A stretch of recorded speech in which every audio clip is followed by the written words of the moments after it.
1, 2, 3.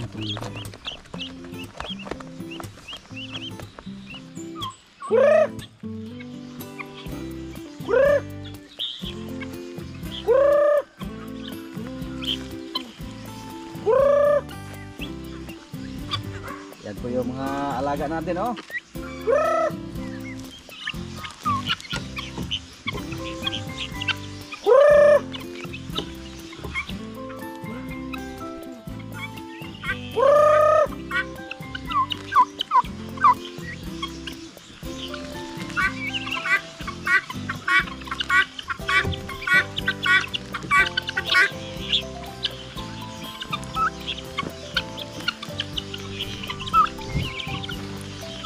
Linya at saka pabo yung natira natin dito. Ay, ilang manok. Isang manok tayo doon. Ay, inahin doon. Isang sisiw lang din yung napisa. Isang itlog lang yung napisa. Yan.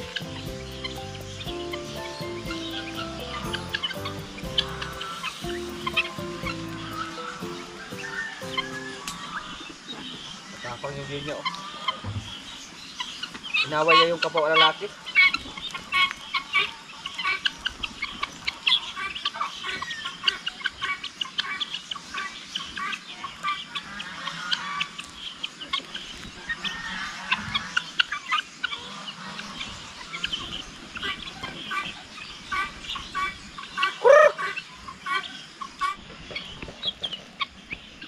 Napakatahimik na sa ating mga alaga dito.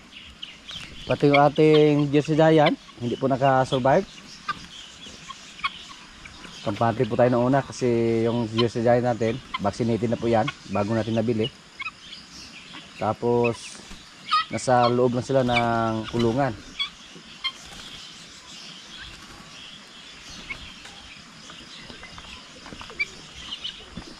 Dodong! May isa inahin, oh. Parang lasing. Matagal na yan mga kaprobinsya. Hindi siya kakain, oh. Pero matagal na yan, hindi pa namatay. Ah, patay, isa di sa kaon. Mukhang masakit yung liig niya. Pero matibay. Pagkatagal na yan na ganyan. Nag-charge pa tayo sa ating tangke na para pa-spray. Para mag-disinfect tayo dito.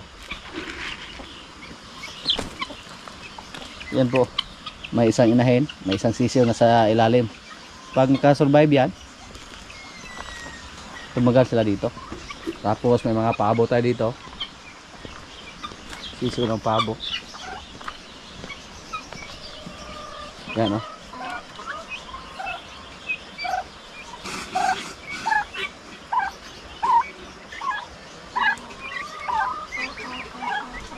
Tahimik na, oh. Wala lang sisiw dito sa kulungan, kahit isa na manok. Ang meron dito, sisiw ng pato. Yan, oh. Sisiw ng pato.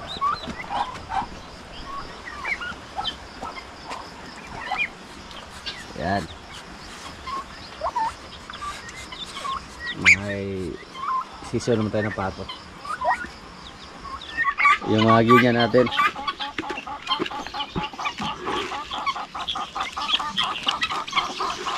Pero yung ganyan na lalaki, parang manok din. Nag-away-away.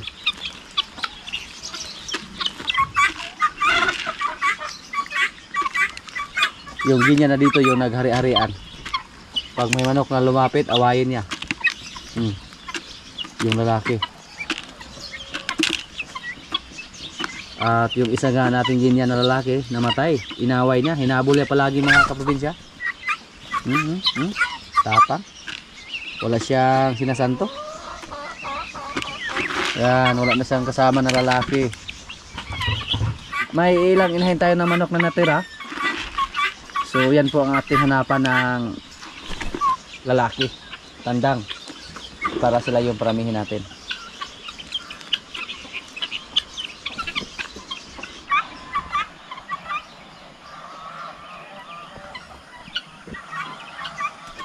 Dito sila sa ilalim ng kubo ng kalapati, oh. Kasi nag-abang sila pag may mahulog na fish na galing sa mga kalapati natin.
Yung mga kalapati natin mga kaprobinsya, napakabilis dumami nila.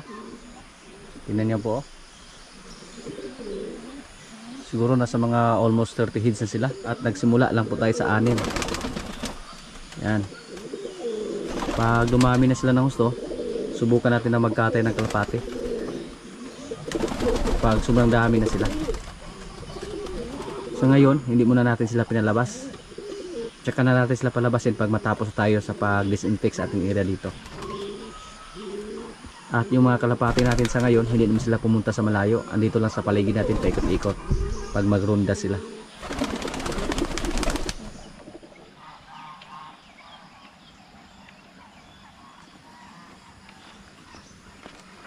Mga rabbit natin, oh.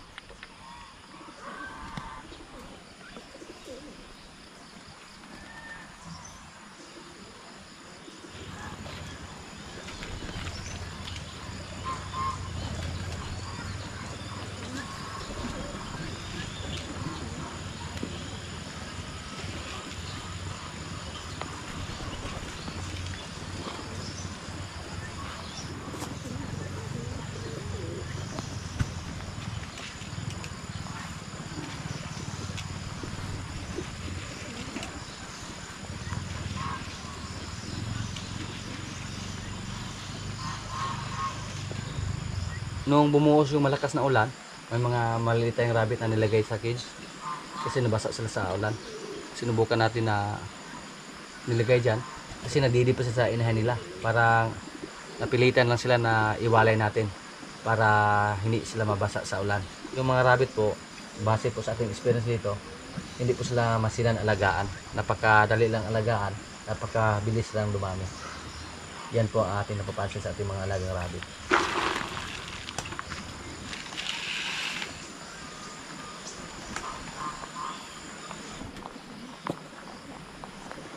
At yung rabbit natin, nagsimula lang tayo sa 2 heads na babae. At hindi na po natin mabilang kung ilan yung nakatay natin. Tapos dati po nagbinta po tayo ng rabbit doon sa Dumaguete. May rabbit po tayo na nakalabas mga kaprobinsya. Pero mahirap siguro sila dumami pag nasa labas lang. Lalo na ngayon na tag-ulan. Kasi yung mga anak nila mamatay basta mabasa sa ulan. Okay lang siguro pag ulang-ulan. Makasurvive sila sa labas. Kasi dito nga pag naghukay sila sa ilalim ng lupa, pag may ulan tapos mabasa yung anak nila, mamatay lang. Hindi tayo pwede na magparami ng husto. Yung tamang-tama lang. May mga maliit pa dito. Ito po yung na-rescue namin sa panahon ng malakas na ulan. Ito po. Pero hindi po tayo sigurado kung makasurvive ba sila. Kasi nagdidi pa sila sa kanilang nanay. Tapos nilagay lang namin dyan para hindi sila mabasa sa ulan. Nagbabaka sakali lang tayo na ilagay dyan. Kasi pag andun sila sa labas, mamatay pa rin sila.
Yan po yung mga alaga ating pabo, oh. Buti lang mga kaprobinsya, hindi sila nahawa sa ating mga manok. Yung mga manok lang natin ang natamaan sa piste. Yung mga pabo natin, gansa at saka pato, okay lang sila.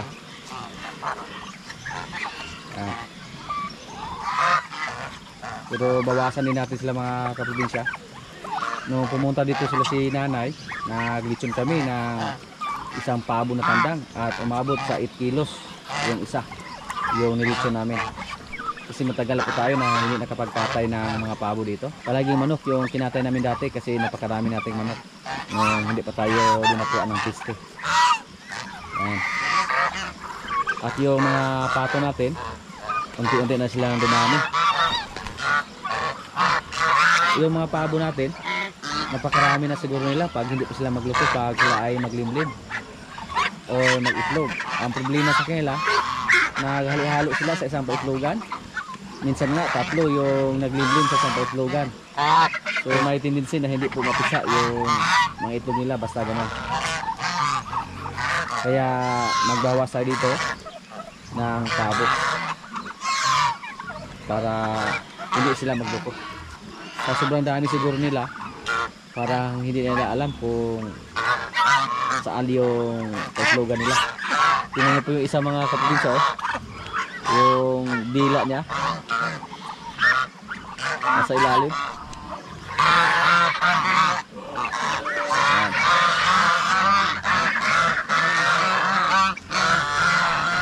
May isa na nasa labas, oh. Gustong pumasok, papasukin natin.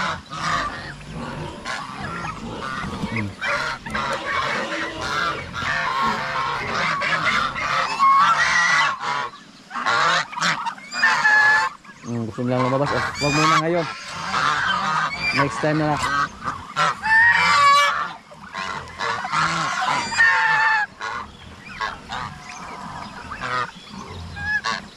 May mga pabo pa tayo andon sa kabila.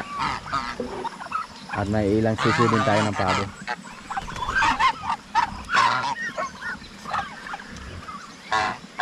Yung pabo din dito sa amin mga kaprobinsya, mahina din ang demand. Kasi pag magbinta tayo, mahal. Hindi siya mahal ang presyo, pero naging mahal po basta malaki yung ibinta natin, katulad sa mga tandang. Kasi yung tandang umabot po sa 8 kilos. Tapos kahit 250 per kilo lang, malaki na po yung mabayaran. Mahina po yung demand dito sa amin sa pabo. Pero yung mga pabo natin, dahil may mga tao tayo dito na araw-araw andito nagpapakain sa ating mga alaga, kailangan po natin ng pang-ulam. Kaya yung mga alaga natin dito, kadalasan po hindi po pangbinta ang target, lalo na yung sa mga manok natin, pabo, rabbit. Kasi pag ibinta natin, sobrang mura lang ang presyohan doon sa market. Kaya ang ginawa natin, sila ay pang-ulam lang, pang personal consumption lang dito sa amin. At yung pagkain nila, kahop lang naman ng mais at kunting feeds. Hindi naman malaki yung gastos nila.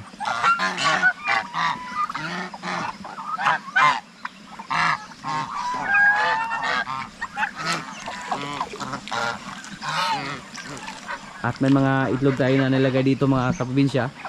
Itlog ng ating Guinea. May itlog din tayo ng ating Jersey Giant. O, tingnan nyo po. Oh.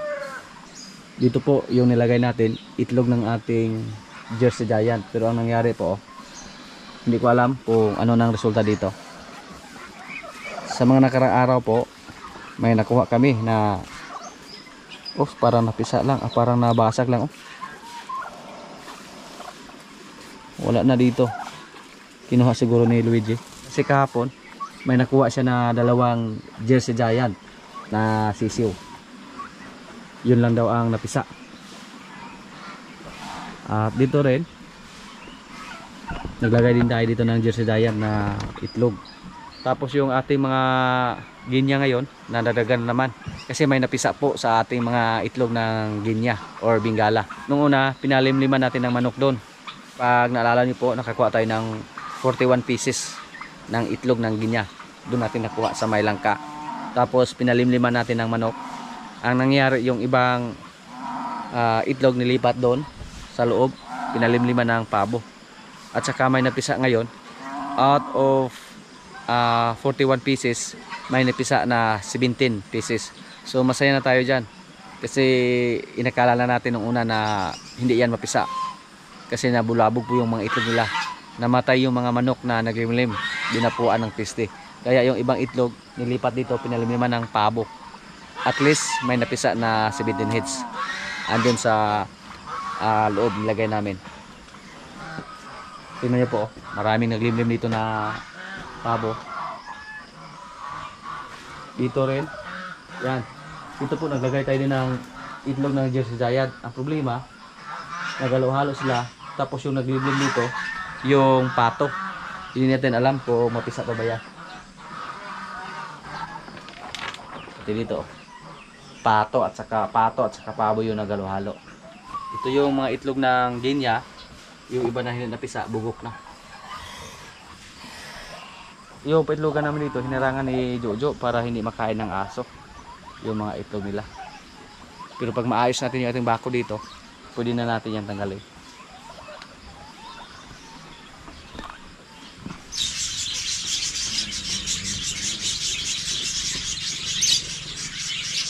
Yan po yung ating mga sisiw ng Bengala. 17 heads po. Tapos may dalawang Jersey Giant na sisiw. Pag makasurvive sila, isa rin sila sa ating paramihin dito, yung ating mga Jersey Giant.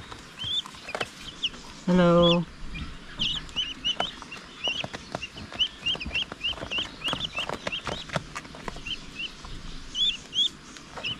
One, two, three, four.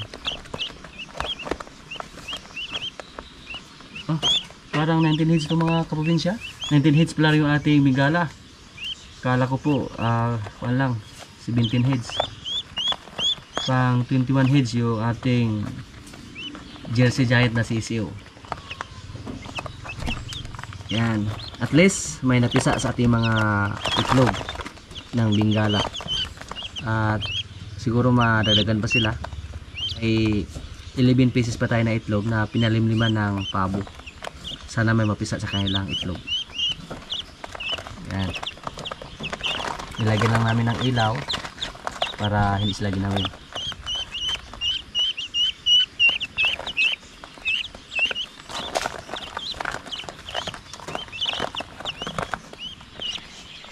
Yung mga Bengala mga kaprobinsya, napakabilis dumami. Kahit mag-alaga lang tayo ng dalawang babae at saka isang lalaki, dumami na sila basta mapisa yung mga itlog nila. Pag sila ay mag-itlog, maramihan yung itlog nila, umabot sa mga 20 pieces yung isang bingala. Ang problema po sa kanila, hindi sila mag-itlog sa mga pitlogan. Kahit saan-saan sila mag-itlog, andun sa mga masukal na area, doon po sila mahilig mag-itlog. Ngayon nga hindi namin alam, baka may naglimlim naman sa kanila na hindi namin nakita yung itlog, kasi andun sila na malagi sa may tubuhan. Tapos doon sila palagi nag-ingay. Ilang beses na po sila nag-itlog na hindi nag-itlog doon sa ating pitlogan ng mga manok. Maganda sana pag andun sila mag-itlog sa mga pitlogan natin ng manok. Kaya isa sa mga iniisip ko ngayon, pag dumami sila ng husto, tapos kahit saan-saan lang sila mag-itlog, para hindi natin mapakinabangan yung itlog nila. Pwede naman natin sila ilagay sa bakod na hindi sila makalabas, hindi sila makalipad. Yun din po ang isa sa mga iniisip ko kung saan ko sila ilagay, para hindi sila makalabas mga kaprobinsya at dumami sila ng husto. Yung mga mais namin dyan mga kaprobinsya, may mga damo na. Kailangan naman na tanggalin yung mga damo sa ating mga mais. Napakabilis lang lumaki sa mga damo na palaging umuulan dito sa amin. Kahit dito sa aming paligid, marami ng mga baging yung mga tanim natin dito. Kaliwat kanan yung mga damo na makikita natin. Mga ilang araw pa lang na pumunta tayo dito ngayon, napakataas na nila, lagpas na sa atin. Okay.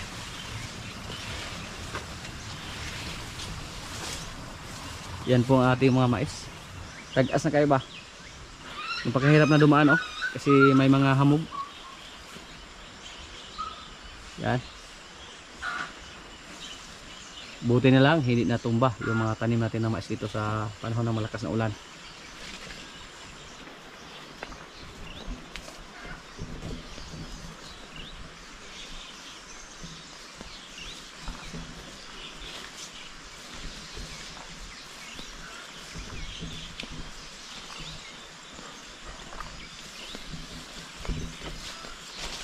Parang kailan na natin ito tinanim. May ilang dahon, kinain ng uod, pero mukhang sa dulo lang naman. Yan.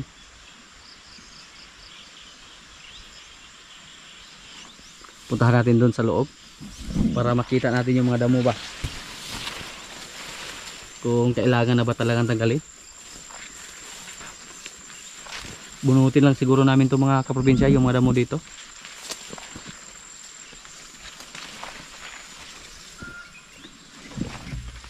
Yung mga ganitong klaseng damo, pwede naman ito ipakain sa ating mga alaga, mga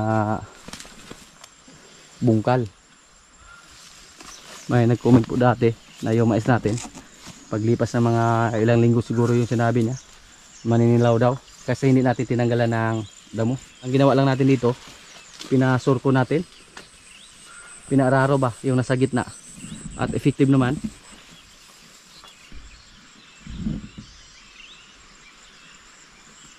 Sana po makaharvest tayo dito. Yung mga mais natin dito, tanim natin to para ipakain sana sa ating mga alagang manok. Pero sa ngayon wala na tayong manok, so ipagiling lang natin yung ating mga mais para yung tahop ipakain sa ating mga alagang pabo saka pato. Yung bigas naman, kami nang bahala dyan. Mahilig naman yung mga kasama natin kumain ng mais. Yan po ang nakasanayan namin dito sa aming probinsya, kasi dito po sa amin hindi po ito palayan. Maisan po yung mga mais po yung kadalasan tinanim sa mga bulubundukin, tulad doon mais. Yung mga area na walang karsada, mais yung tinanim. Bihira lang tayo dito makakita ng mga palay na tinanim. Kasi dito nakuha po tayo ng kamuting baging para sa ating mga rabbit. Ito yung paborito nila. Nasipan ko po na doon sa gilid ng ating mais may maliit na bakante doon kasi namatay yung mga mais natin. Tinaniman natin ng napier at saka kulang yung ating pangtanim, so balak ko po na taniman ng kamuting baging kahit pagkain lang sa ating mga alagang rabbit.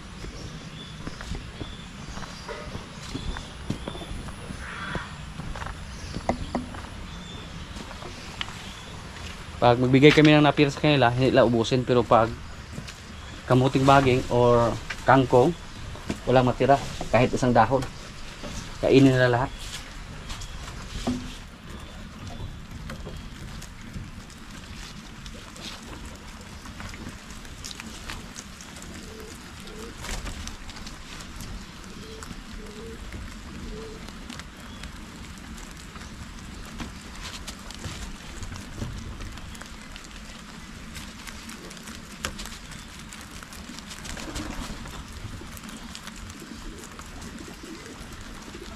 Yan o. Paborito nila yung kamuting baging.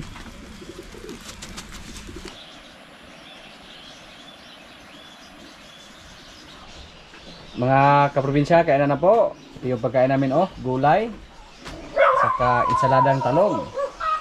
Yan. May kanin, may bulad.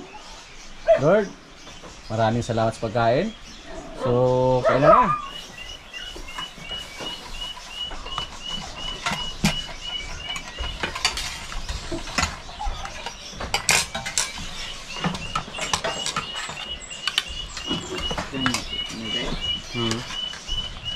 Tao pa rin talog sa daw. Tao.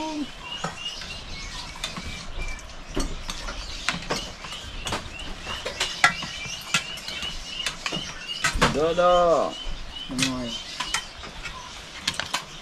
Malakas ka daw. Patinig ka ang gabi eh. Ansan di mal gabi eh. Dami nila. Lama. Hindi rin tanto to kuha.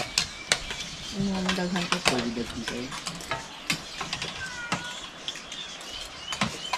Naray giti boy na mga. Saan doon mama? Boyo. Hindi boy siya gitu. Mawak.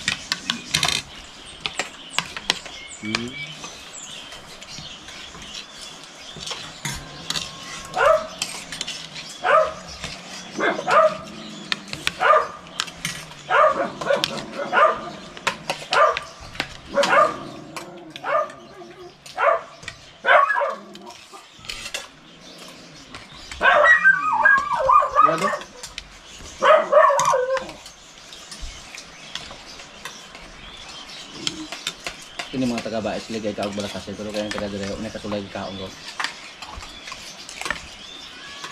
Sama sa una mo. Nahapot ka na.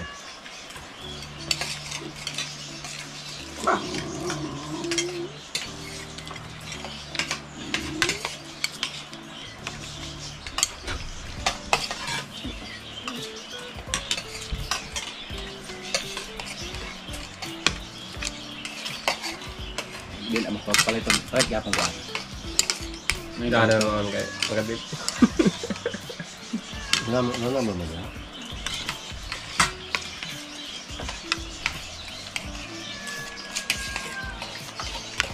Ang tinood kong ba isa na buka kay nagpaswana. Mo tura po na. Karing kami ko nga tira.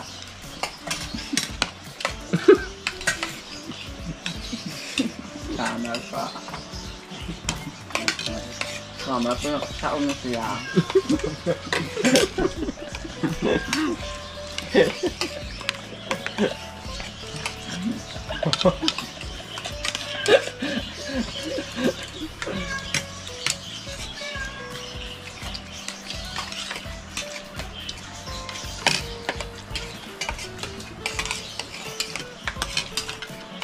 Nagsubaan mo ang bait.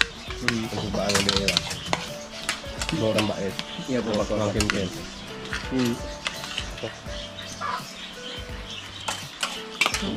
Mahinday ya.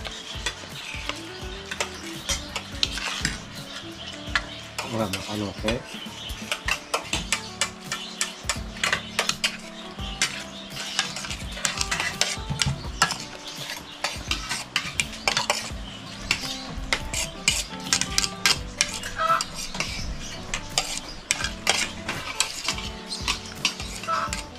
yan lang muna ang mga kaganapan dito sa amin mga kaprobinsya. At maraming salamat po sa palagi niyong pagsubaybay sa aming mga video. Maraming salamat din sa ating mga sunod viewers, sa mga kaibigan natin na nasa bansa na palagi nanonood, sa mga palagi nag-comment, sa mga likers. Maraming salamat po. Shoutout muna sa ating mga kaibigan dyan. Shoutout kay Arnold Bruno from Centro Enrile, Cagayan Valley. Shoutout kay Amy Pasao from Anchorage, Alaska, USA.